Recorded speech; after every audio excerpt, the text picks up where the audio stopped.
আজকের কাহিনী সাধ্বী ক্লারার আশ্চর্য কাজ।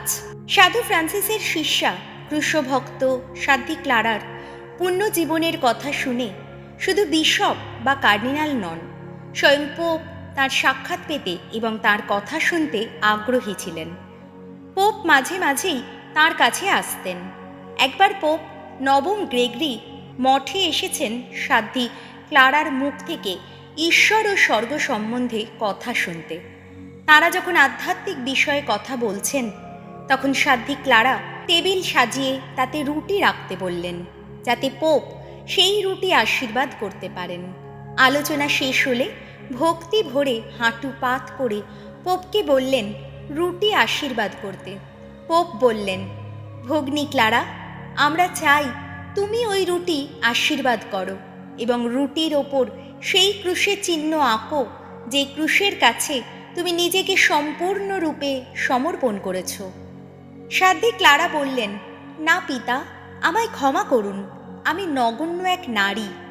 খ্রিস্টের প্রতিনিধির উপস্থিতিতে আমি যদি এ কাজ করি, তবে আমি চরম ধিক্কারের পাত্রী হব। পোপ বললেন, এই কাজের মধ্যে যেন তোমার কোনো অহংকার প্রকাশ না পায়, বরং তা বাধ্যতারই প্রকাশ পায়। তাই আমরা তোমায় পূর্ণ বাধ্যতার খাতিরে আদেশ করছি, এই রুটিগুলির ওপর ক্রুশের চিহ্ন আঁকো এবং ঈশ্বরের নামে তা আশীর্বাদ করো। সদা বাধ্য সন্ন্যাসিনী সাধ্বী ক্লারা তখন ভক্তি ভরে ক্রুশের চিহ্ন এঁকে রুটিগুলি আশীর্বাদ করলেন। সঙ্গে সঙ্গে চমৎকার এক ঘটনা ঘটে গেল। প্রত্যেকটি রুটির ওপর ক্রুশের ছাপ পড়ে গেল, কিন্তু রুটি সবাই খেয়ে নিলেন এবং এই আশ্চর্য কাজের জন্য বাকি রুটি তুলে রাখা হলো।